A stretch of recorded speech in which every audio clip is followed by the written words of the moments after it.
Welcome into the Stack Shack podcast. We are back in our normal locations. Sad to see Gabe go. Love doing that in person, but can't do that every week. So, Stack Shack Cinema, a few new trailers, some new content, lot to get into in today's episode. So, let's just jump right in. I know both of us had mentioned in our most anticipated series that we were looking forward to Bad Batch with just absolute gusto. So, new trailer dropped. What did you think of the new trailer? What do you think about this, content in Star Wars' lore? I'm very excited. Clone Wars is one of, if not my favorite eras of Star Wars. Yeah, Um, and just seeing I know it's not technically Clone Wars now, but we haven't really seen the play out after Clone Wars as much. very true. Very, very little in the terms of at least the TV side of things, right? Hmm. I'm sure that there's been plenty of books about it, but seeing this on the screen will be great. I'm very excited. I'm glad it's still in the the Clone Wars style of animation. Hmm. Yeah, I'm very hyped. Yeah, mega hyped. I think I agree. We've not really explored.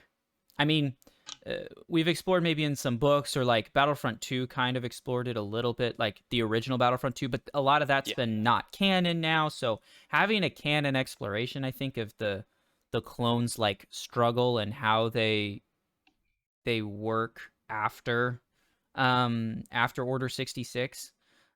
Especially through the eyes of the Bad Batch, who I'm assuming, based off of what we've seen, that they're the chip in their brain because of all of the other crazy things that are crazy adaptations they have. That chip probably didn't work too well. It doesn't seem like. Um, yeah. so I think that's really cool. I have to say I loved. One thing I think I loved about Clone Wars is it like humanized and got you to be attached to these clones. Mhm. Um, and it was probably my favorite story arc actually in Clone Wars, or one of my favorite ones, um, was the clone cadets training, like when it showed like how they trained and like all of Mhm. that stuff, um, and Fives and Echo and all those guys. I thought that was really cool, really awesome. Um, and I loved the new trailer kind of opened with a training Throwing us back to exercise. Yeah, that. kind of throwing us back to that. I was like, oh, I can't wait to see more training. Um, because I think that's such an interesting part of the clone's development. Um, and then it looks like, we got a very small glimpse at our bounty hunter friend who in Mandalorian, right? We have Hmm. a character from Tie-ins and there. tie-ins. Not a tie-in.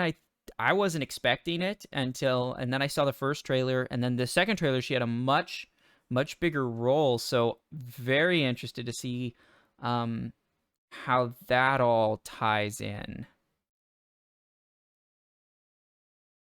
We've got a lot to look forward to with Star Wars now. We do. I feel like, like mega hyped for Mandalorian season 2. It was a great season. Watched every episode the night it came out, Um absolutely loved it.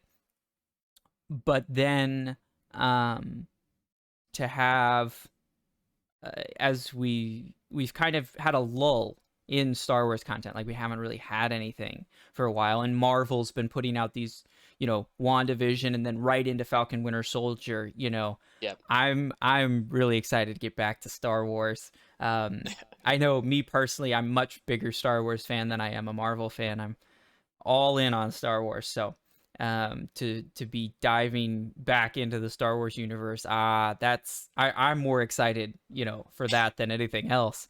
And I think we're starting to get to that point. I think Star Wars is getting close to the point that Marvel is right now, where we're going to start having consistent content drops Yeah. of Star Wars, and it's not going to be a big deal of like, oh man, we got to wait a year before we get the new Mandalorian season.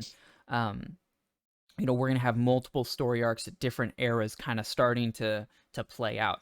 And that's something that's interesting to me about how Star Wars, Like, we keep having shows that are just at like different eras in the timeline, whereas like Marvel is just this slow building story. What do you think about the differences in like the storytelling in that?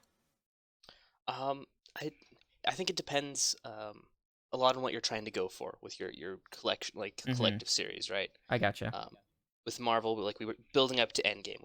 They had this goal in mind, right? We're building like I'm guessing they went phase one, phase two, and here's the goal. And if Yeah, it doesn't pan out, we won't work towards the third. But um, they had work up to Endgame, get to this point. Star Wars doesn't really have that right now. I think they kind of tried that with the sequel trilogy. Um, ugh, we don't talk about that, nope. but with all of these new series they're doing, like The Mandalorian, Mm-hmm. now Bad Batch, we're gonna have the Kenobi show, right? Yeah, They're all just exploring different aspects of the timeline they've already established, which totally. I'm finding a lot more interesting than what Marvel has been doing recently after getting to their build-up point. I Um, agree. I almost feel like this is a more sustainable yes. um way of telling stories, of building a universe, I should say. And I was actually thinking about this last night. I was sitting here going, the way Marvel is building their story, um, it has to come to an end at some point, right? Yep. They're Like, always building to an end. and then when you have an event like Endgame, which feels like the end, it's in the title, it's hard to move on from that. And I was trying to think, in preparing for the podcast, I was thinking through like what are some movies that um, my grandchildren are gonna look back and call classics. You know what I mean? Like, we look back and we look at A Godfather, or if we go Citizen further back, Kane. we go back to the Citizen Kanes, we go back to Casablanca, right? There's these movies that we all look at, or our generation looks at, as classics, and different eras of classics, obviously. Yeah. But what are like my grandchildren going to look back at? And I totally think these first few phases of Marvel, I think there's going to be full film classes just covering that. Like, I could easily see that, because I think that was such a groundbreaking, totally different way of storytelling, and it was incredible. But I'm curious, Well, and then like, when you look at the like Citizen Kane and Casablanca, yeah, those two are classics because of what they did for film at the time. true, Citizen Kane did blocking, angle, like camera angles, lighting, all these things so well that we look at those as like campy tropes now, right? Like, oh yeah, of course you're gonna have that yeah, because Citizen Kane established it. yeah, they were I can the totally see Marvel's style of setting up characters to build to these points as being something we start seeing trends of in film later on, and true. so I can see it becoming a classic in that sense. And let's be honest, we've already kind of seen that. We saw the Hmm. DC try to do their DCEU. Now, they failed, right? Warner Brothers tried that like dark universe with like Mummy and like Frankenstein. Oh Like, yeah, they were trying to do that, but Mummy just flopped so bad that they think they've kind of canned that at this point. But we do have Warner Brothers doing the Kong and Godzilla oh franchise, right?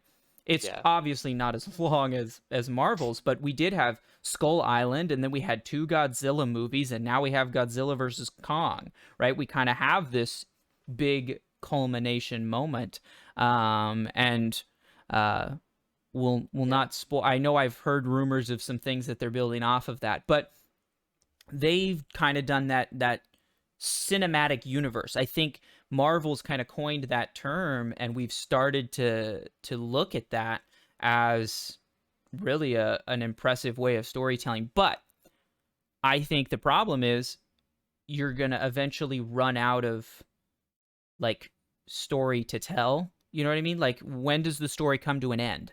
Do you end it, like, or do you just keep going? When do you reboot these characters? That kind of thing.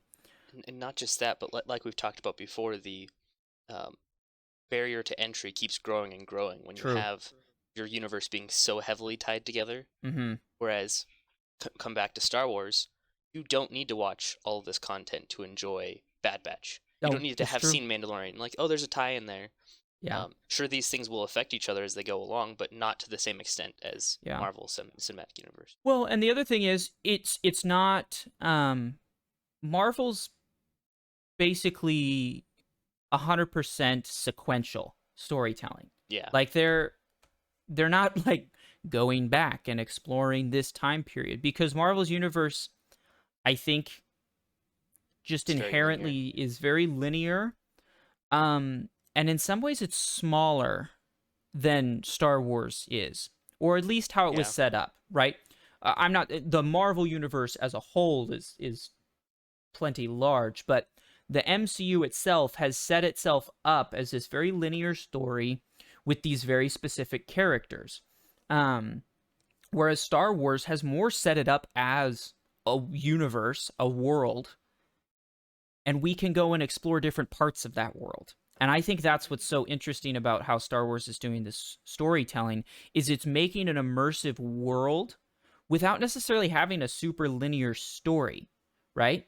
Um, where we can explore clones in Clone Wars and we can jump in to Rogue One to explore how they got the plans of the Death Star, and we can do a solo origin story. Oh, and then we can come and jump into Mandalorian, and we'll have an Ahsoka character show up who's from Rebels, who's related to Ezra, and then we don't know where Ezra and Thrawn are, right?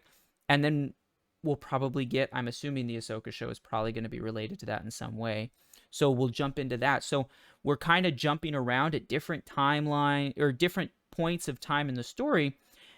And really, you just need to kind of know the universe and some of the rules of the universe, and you can jump into these stories.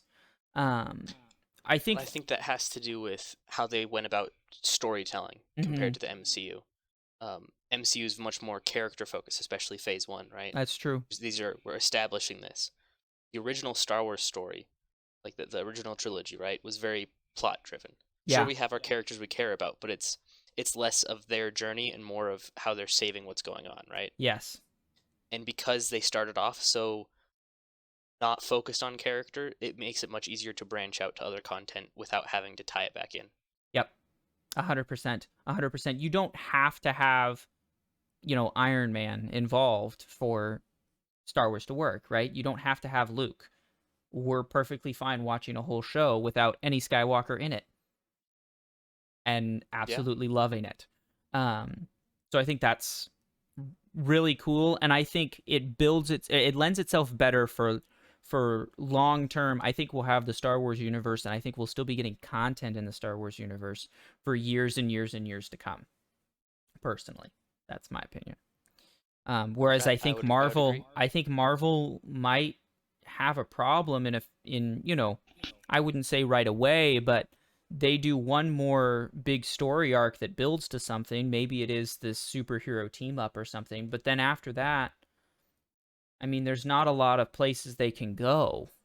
I feel like, um, besides like rebooting the franchise or like telling a different story with different characters and sort of relating it to the same universe, like I guess you could, but I think for the most part they're gonna kind of hit. I'm that's one of my concerns with Marvel is I don't know where they go from. I'm enjoying these character studies and I'm enjoying the new content for sure, and I think they'll have a good amount of new content for a while, but I think eventually it's got to come to some sort of end. Whereas Yeah, Star Wars, I think, really doesn't have to, because we can, if we get bored with our kind of traditional era of Star Wars that we've been in, we just jump to Old Republic, right? Or yeah, we just exactly. do a big time jump and say, hey, 100,000 years in the future, and we just tell a whole new story because there's just a universe built, and we don't need specific characters to make that universe work. We can bring brand new characters no one's ever heard of and invent a new story to tell, um, at a totally different era, and we can have fun little references and callbacks to the stuff we've seen, but it can be totally new and totally inventive, um, without without breaking anything, you know, in the timeline. Yeah, sorry, my webcam froze, so I had to fix that real quick. So I apologize to our viewers that my face was not there for a little bit. Oh, geez, yeah, that's really sad. But no, I completely agree with what you're saying about Star Wars. Yeah, There's just so many more angles they could approach to create a show or a story off of compared to what Marvel's been doing, yeah, totally. or how they've set it up, I should say. Yeah, so May the 4th be with you. May 4th, we're getting the first episode of Bad Batch, and it's going to be a 70-minute episode. Thank goodness. I honestly, So ready. my dad always makes comments about like Mandalorian when there'd be like a 20, you know, a 32-minute episode or something. He's like, gosh darn it, why is it so short? I want more, you know, like, oh, I hate, he always asks every time there's a new episode. He's like, all right, how long is it? Do we get a lot of content or is it not very much, you know? Is it gonna be sad? Who knows? So he's gonna be very happy to hear, yeah, hey, we're getting Bad Batch, and you know, it's a TV show, but we're going to start with a 70-minute episode just to make sure you really get pulled in. We're gonna give you 3 episodes basically right off the bat. Yeah. Mm-hmm. Start it off. Well, I mean, they're 22 minutes. That's almost 4 episodes. You know? It's close. Yeah. It's going to be amazing. I'm so excited. So, of course, we'll be covering it. I think we're planning on doing probably every single week. We'll give our thoughts on Bad Batch and where it's going and all of the Star Wars content as it comes out. But another show that we are, I think, looking forward to that also just released a new trailer. Well, hold up. Oh.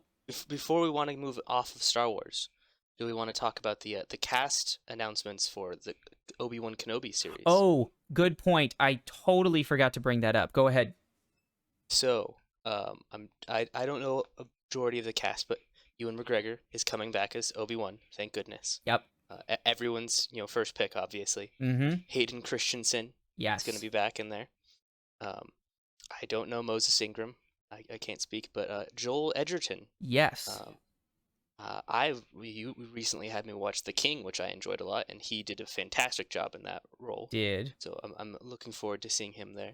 Well, and revising his role as Uncle Owen, right? Yes. So I think that's really cool. And obviously, those three. Honestly, just the fact that we are going to get to see Hayden Christensen inside Darth Vader armor, you know, that face is going to be behind the mask. I cannot wait. I am so incredibly excited. And the potential conflict between him and Obi-Wan is just such a compelling aspect of story. And and Anakin's one of my favorite, or probably my favorite character in Star Wars. I know, kind of lame, not really an outside of the box pick, but his character arc and his development and his story is just so perfect, and one of the reasons why I absolutely hate Rise of Skywalker, but we won't get into that. I love Anakin, and Hayden Christensen did such an amazing job as Anakin, I think. Wasn't always given the best dialogue to work with, but he captured angsty teen very well. He did. He captured angsty teen, and I think he handled, episode 3, which I think is the best episode in Star Wars. Come fight me in the comments. Let's go. I think I think he did a great job in that, and showing that pain and the turmoil that was going on. So very excited for that.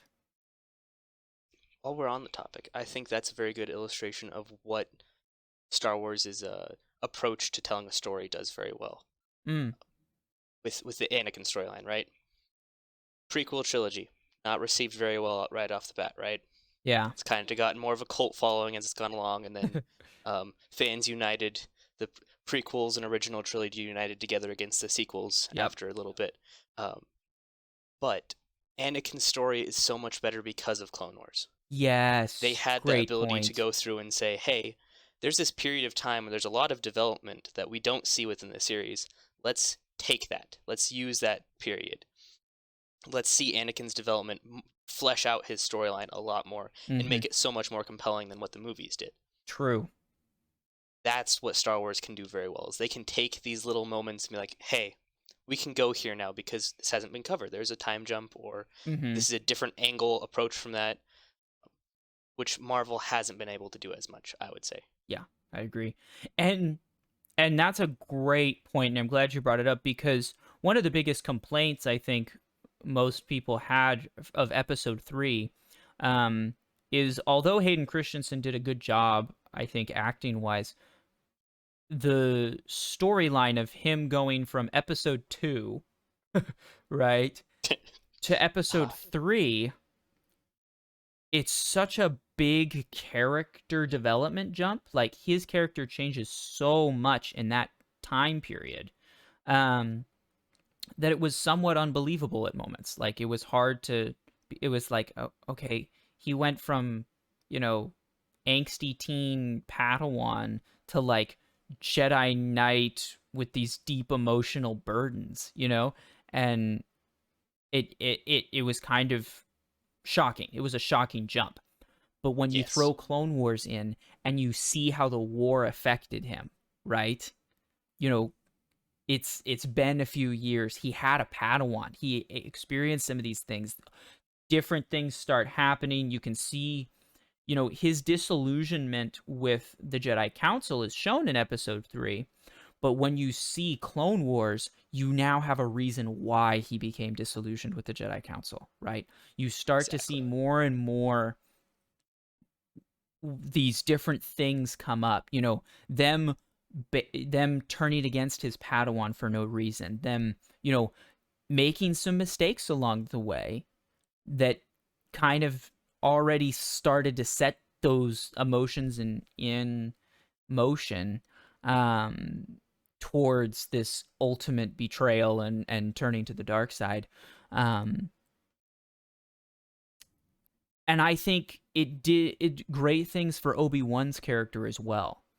um I think I think people had less complaints about Obi-Wan's character, before Clone Wars, but definitely in Clone Wars, you get to kind of explore Obi-Wan a lot more. I mean, you get to explore everybody a lot more, so, that's not saying much, but I think the whole, like, Duchess Satine angle, and kind of showing that, I think Obi-Wan did know about Padme, and kind of empathized with Anakin about that, and not that Anakin was necessarily aware of that. And I think that's interesting to see, and it makes some aspects of episode 3 maybe make a little more sense in that you have a character developing, and he's trying to hide this, and Obi-Wan kind of knows what's going on, and he's helping protect, and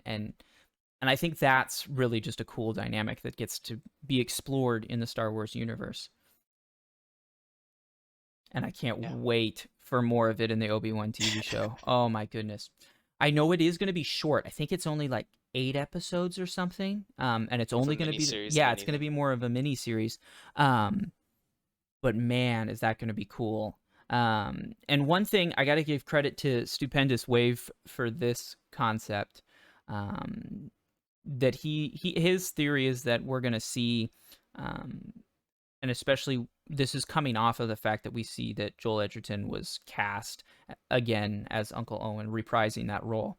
Um, that we're gonna see in the miniseries, how Uncle Owen and Obi-Wan's relationship kind of fractures because, at the end of 3, right, he's handing off Luke and they seem to be on fine terms, and Uncle Owen's ready to help. But then by the time we see That beginning of episode 4, 4. yeah, by episode 4, he's kind of dismissive of Obi-Wan as just, oh, that old hermit out there. Like, they seem to have been friends at one point, but now in episode 4, he's pretending he doesn't even know him, right? Um, and keeping these things from him and all this stuff. So I think that's going to be a really interesting dynamic.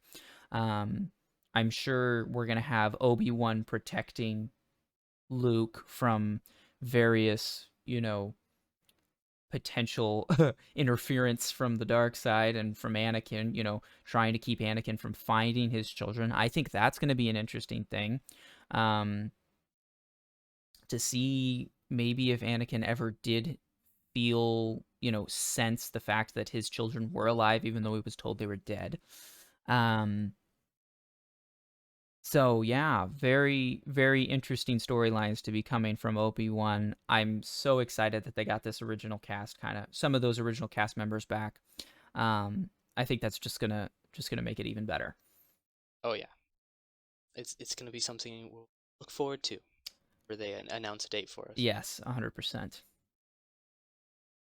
All right, so you were going to bring up the other trailer we watched today, and I interrupted you. So Yes, continue. and thank you for the interruption because I had totally forgot about those casting confirmations.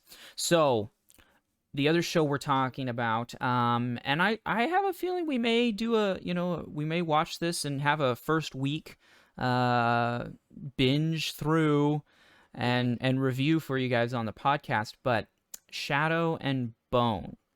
Now I don't think Yes, either of us have actually read the books.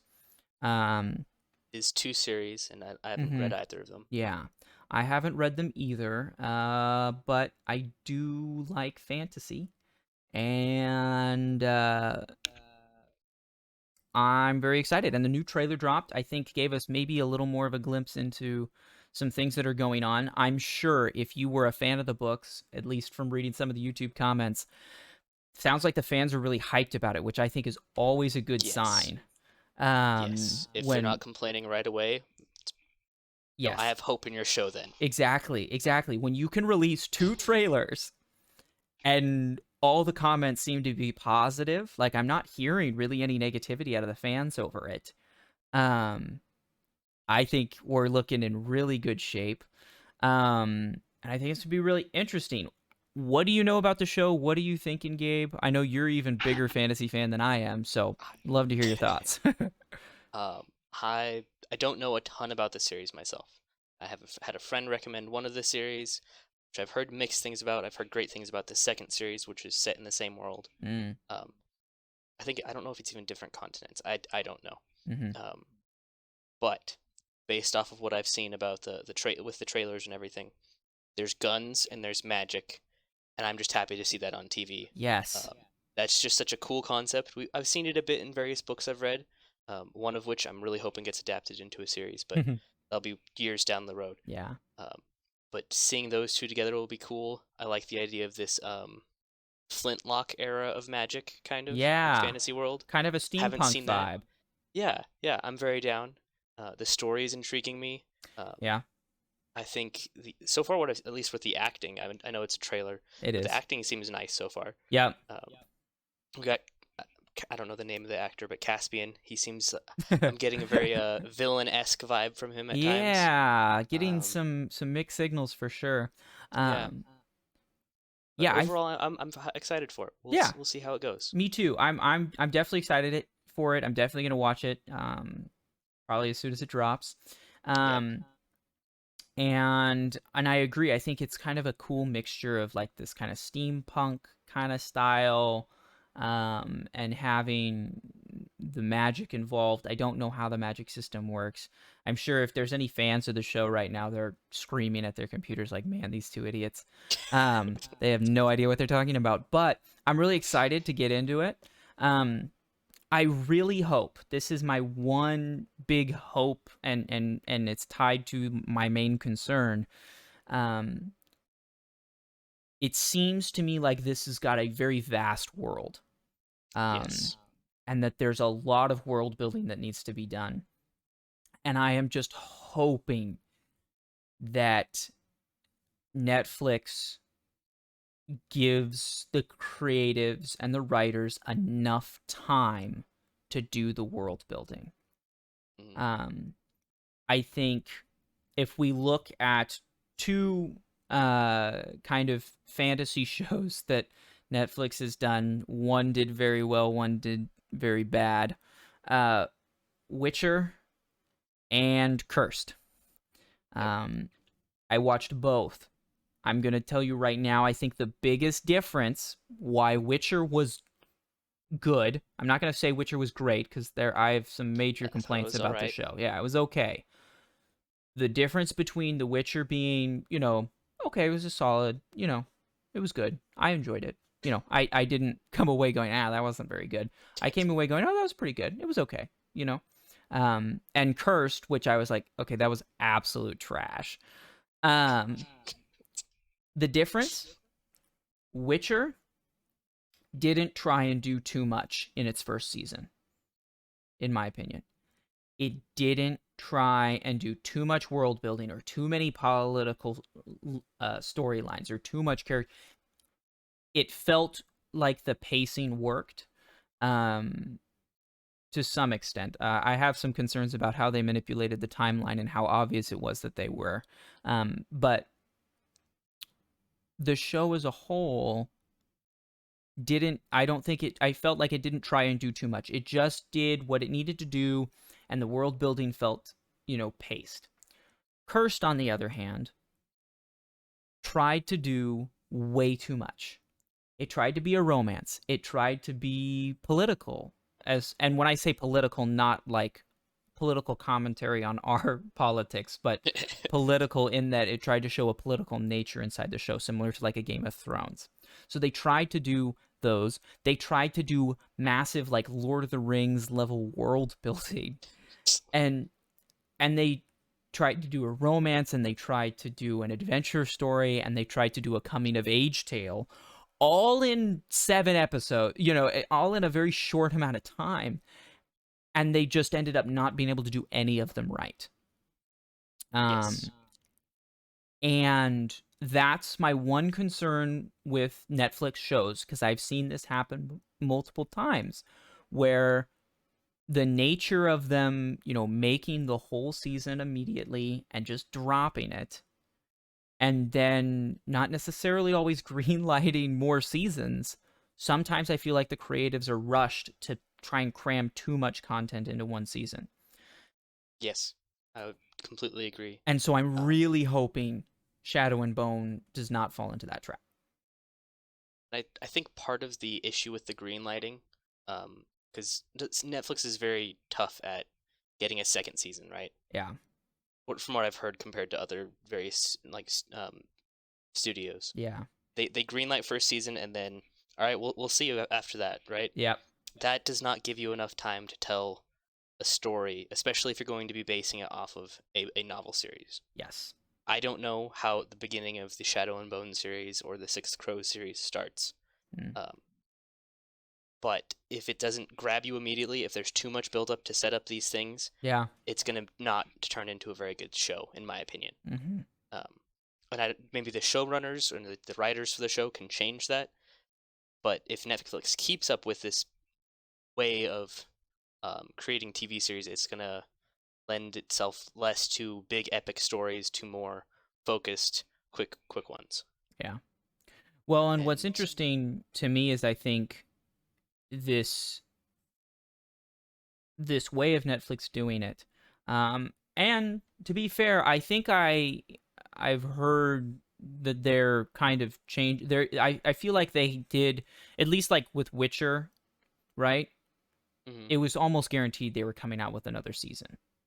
You yes, know, so they are starting to do that more. I think very early on it was just a financial decision. Netflix needed something to pop, right? Like they needed everything to hit.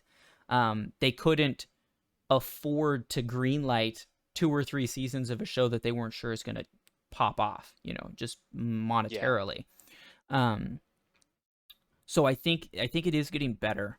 okay, Um, but what's interesting about, there's a double-edged sword here. Not only does it ruin some shows, I think, because the writers feel rushed, but then I think it also hurts other shows when they, after the first season, then greenlight 3 more, and the writers are like, well, we didn't quite plan for that. We were just kind of yes, going for the single season.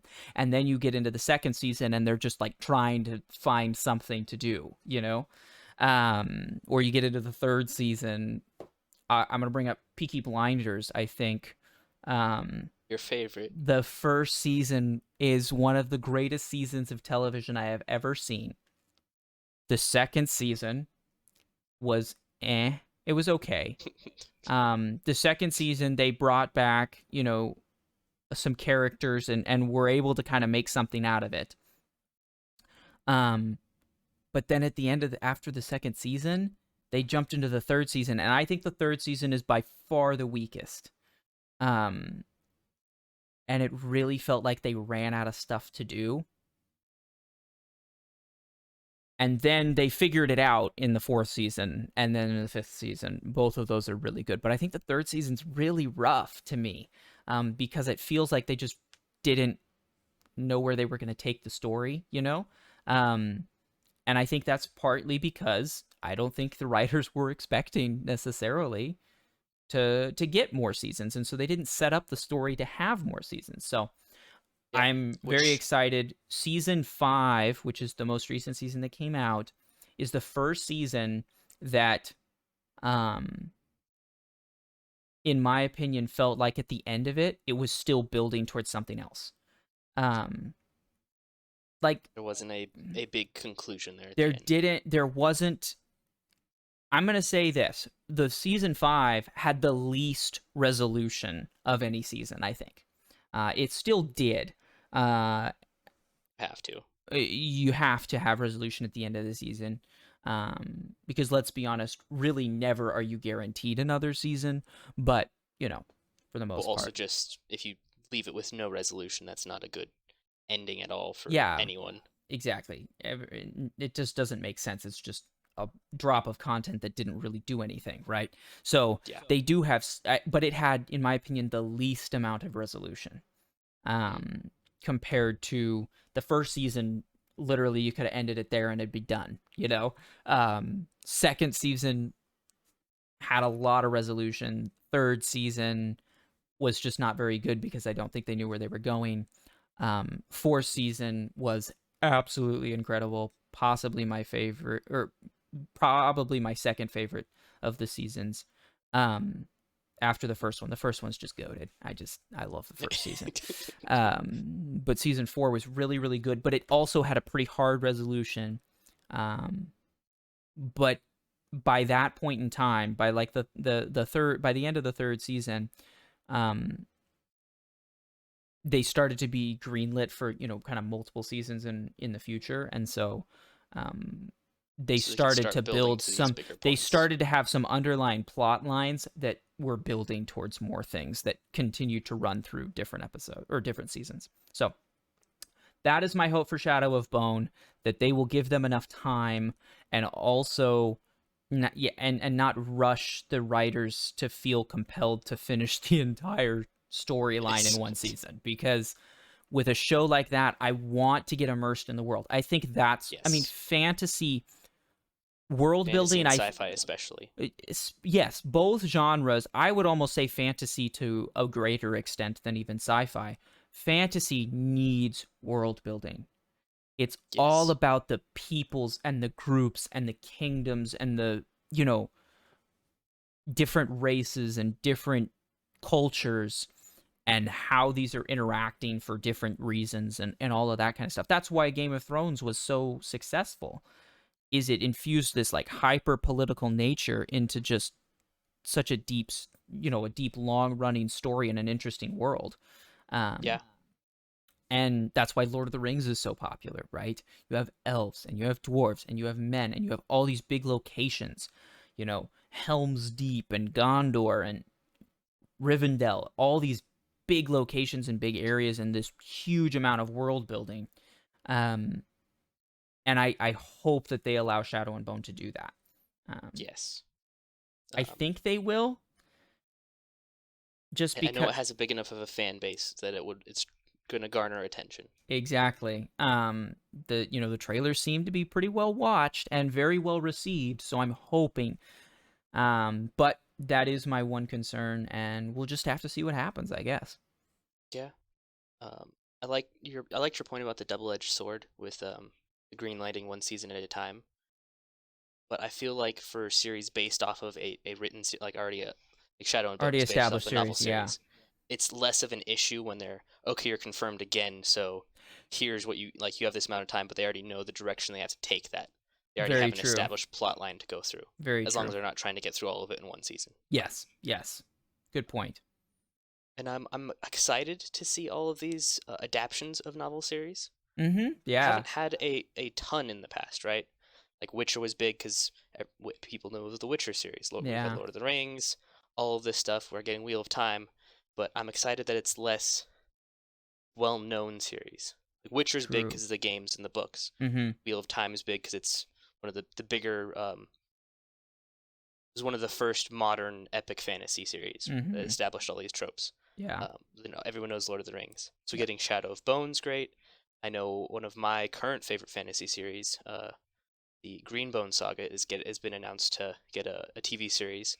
So I'm excited to see more of these come out where they're taking these maybe less well known. Not saying Mm-hmm. any of these have been, but not as big as Lord of the Rings series or Game of Thrones, Yes. and throwing them on the stage. So Yeah. And I think that's a great point. And I think these, quote unquote lesser known shows, um, or lesser known series, I think mhm. they lend themselves actually really well to making TV shows out of them, because there's fans like you and me that are just like, ooh, fantasy show, let's watch, right? Yeah, Um, and to some extent, there's not as much pressure on the writers when it's a smaller fan base. There really isn't, because, like, for example, let's take Avatar as an example, right? The Avatar movie that, according to Avatar fans, never came out, right? It was it's not so even Avatar. hard. Exactly, exactly. It was so hard to adapt that, and you have so much just vicious backlash because the fan base was so large. I think the same thing with like Lord of the Rings, because there is such a dedicated, deep fan base. Now, one, you're going to get money, like it's going to be hmm profitable. That's the plus. But the negative is there's so much scrutiny applied to the show that you, as a writer, that's got to be just stupid amounts of pressure. I think it's the same thing with Star Wars. Whereas some of these maybe lesser known book series or these lesser known works, that don't have quite as big of a fan base, but still a strong enough fan base that it's going to carry and it's going to be popular. Yeah. Um, but I think it alleviates some of that pressure of being able to maybe grab some people that have never been in the fan base and get them to jump in. Yes. I can see that. Although I can also see, like let's divide Lord of the Rings into the two fan bases, right? Mm-hmm. Um, we have the Tolkien nerds, the ones who are like, I've read the Silmarillion, the Hobbit movies are trash. Like there's those fans, right? Yep. And then there's the general fans who are like, oh, Lord of the Rings, yeah, let's go. I know Lord of the Rings. Yep. Frodo, They yeah. know from the Um, movies.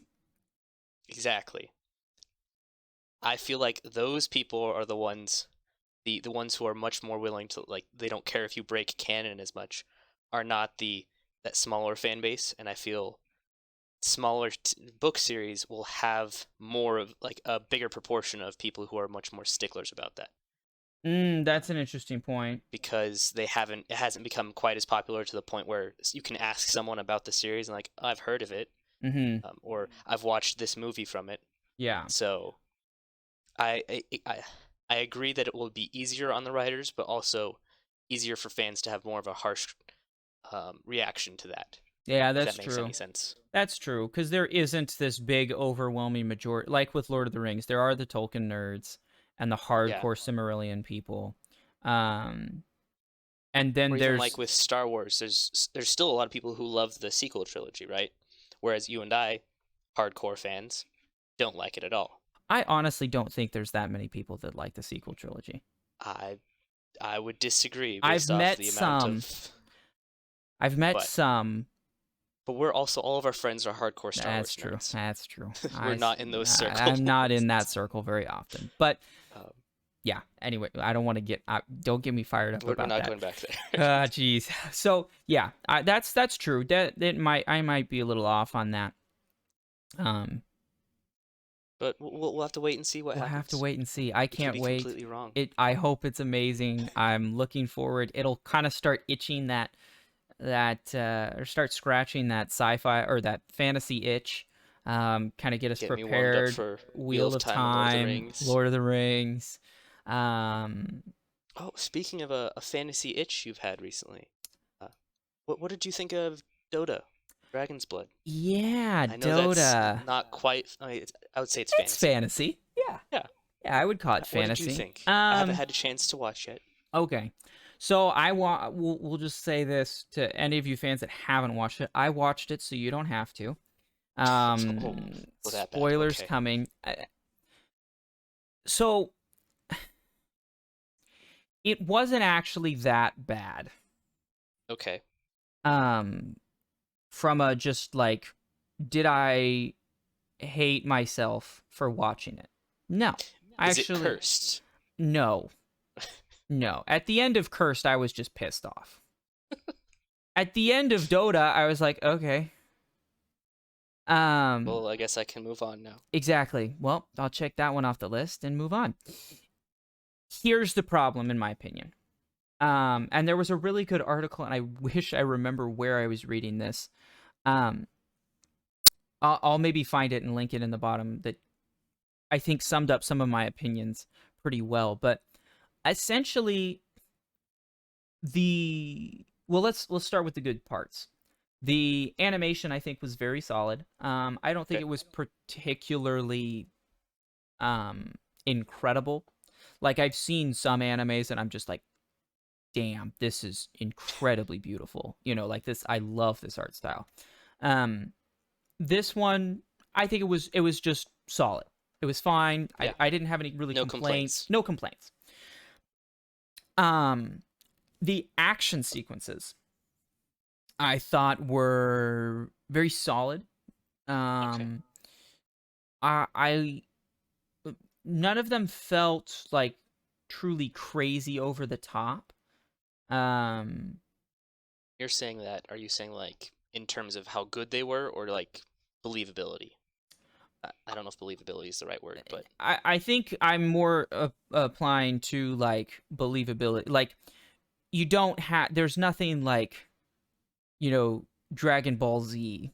Like okay. you know what I mean? Like You're there's not nothing. leaning into the anime tropes. You're not. I don't. Yeah. I wouldn't say. I would say. Okay. So this is from the same studio that did Castlevania, right? Oh, okay. Um, and I would say there's similarities as far as the level of like insanity that the fight scenes have between those two. Um, and I think the fight scenes were great in Dota. I enjoyed them. It was good fast action. I think the voice actors did a good job. Um, I think it was fairly solid in most of those respects. My problem, Story. yeah, the story was my problem, and it was too short. It's Oh, 8 okay. episodes.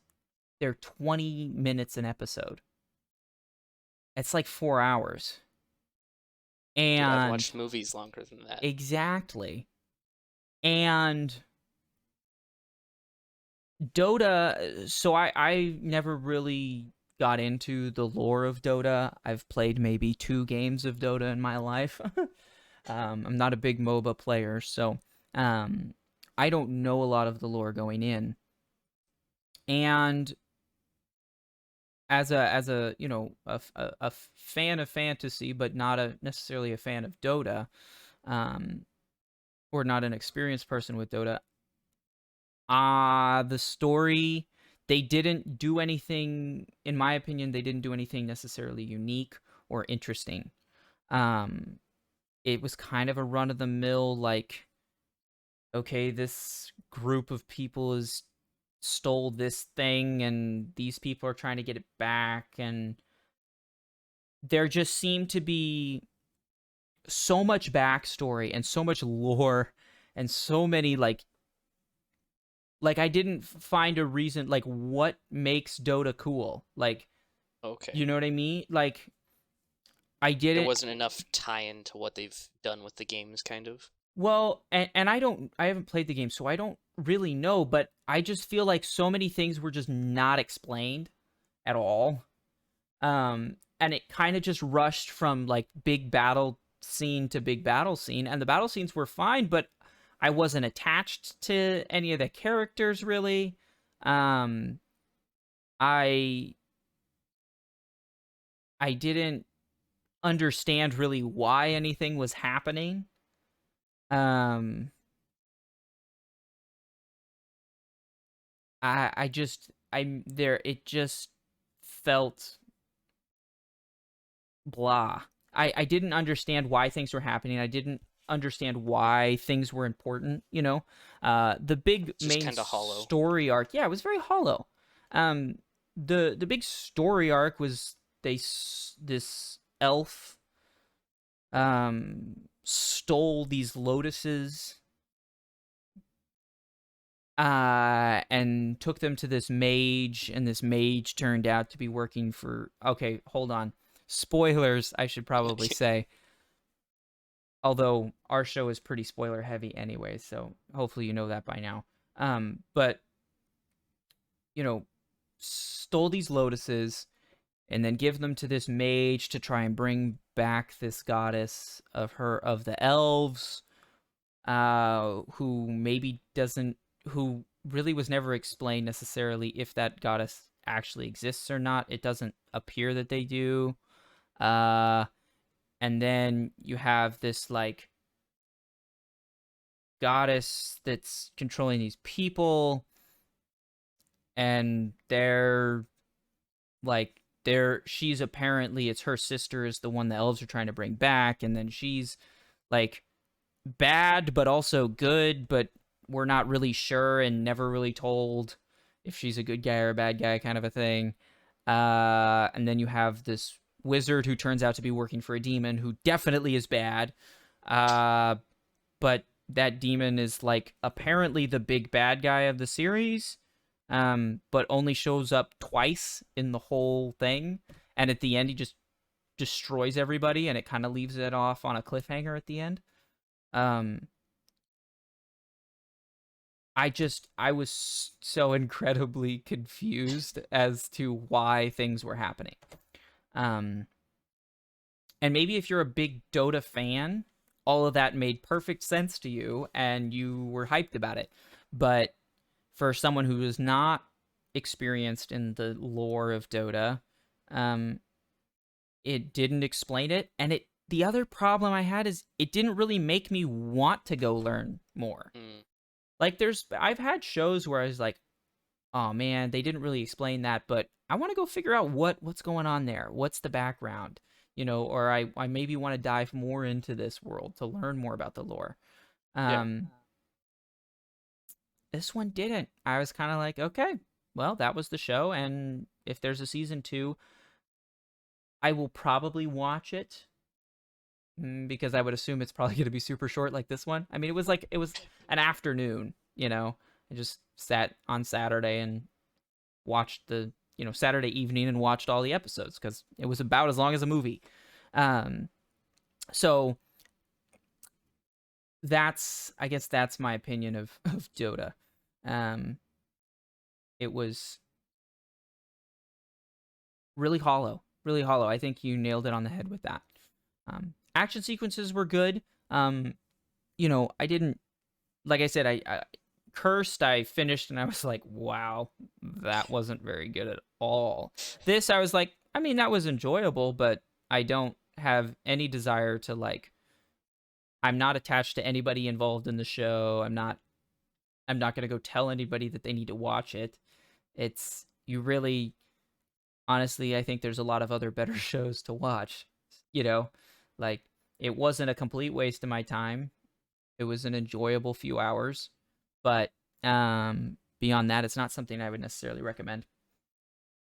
Now, maybe for Dota fans, maybe it was amazing, but for the Could be, non-Dota fans, maybe not the best. yeah. And you know what? To be honest, I think if you're a hardcore Dota fan, I don't think this added anything to your story.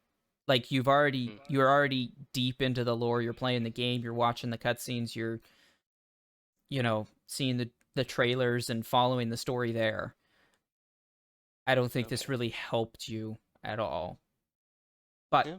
I could be wrong. I'd have to talk to somebody who's a big fan of Dota. I haven't asked anybody if they've seen it yet, so I don't know. Hopefully, Shadow and Bone does better for us than Dota Hopefully, does. Shadow and So, Bone does better. 100%. Well, anything else you wanted to get into today? I think we've covered a lot so far. I think we've done a decent bit for this episode. Yeah. So, with that, I think we're going to end today's episode. As always, social media links are down in the description. Come hang out, and let us know what you're excited for. If there's any Dota fans, tell me. Maybe somebody could explain what the Yeah. hell was going on. Feel free to Um, roast our takes in the comments, yeah, please. and Shadow and Bone fans, I'm sure you probably are smashing your heads against the table going, man, these two know nothing. And you're right, we don't. But we're excited to dive into the fandom, at least on the Yeah. TV series side, and maybe it'll get us to read the books. We'll see. Yeah. So with that, we'll see you next week.